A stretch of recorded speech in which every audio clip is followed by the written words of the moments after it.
C'est en se baladant dans la forêt que cet éleveur a fait une découverte pour le moins saisissante. Un champignon qui accélère la décomposition des végétaux. Ce champignon, mélangé à une douzaine de composts, tous d'origine organique, aurait des vertus fertilisantes supérieures à celles des engrais chimiques.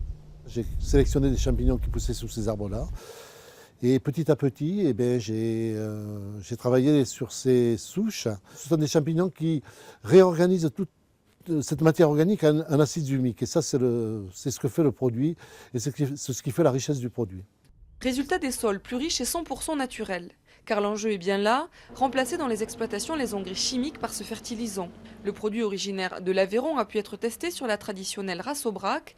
Il est répandu sur l'herbe qui servira à nourrir l'animal et sur la litière du troupeau pour valoriser la décomposition du fumier. On a une production en utilisant ce concept qui est supérieure, égale ou supérieure aux agriculteurs traditionnels qui utilisent des engrais chimiques. Et surtout, on a une production qualitative bien meilleure. Aucune mortalité animale, des frais vétérinaires quasiment nuls. Après plus de 10 ans d'utilisation, le troupeau est en meilleure santé.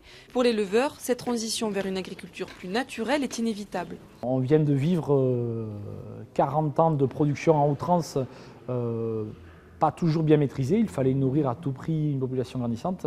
On s'aperçoit un peu tardivement qu'on a commis des erreurs lourdes et on en paie les conséquences. Donc je dis, il faut savoir se remettre en question. Ce procédé, pour notre exploitation, a été révolutionnaire.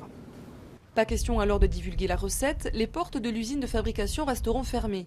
Aujourd'hui en France, près de 5000 agriculteurs utilisent ce fertilisant. Pour Marcel Mézy, l'aventure ne s'arrête pas là. Le produit pourrait être utilisé sur des terres arides du continent africain.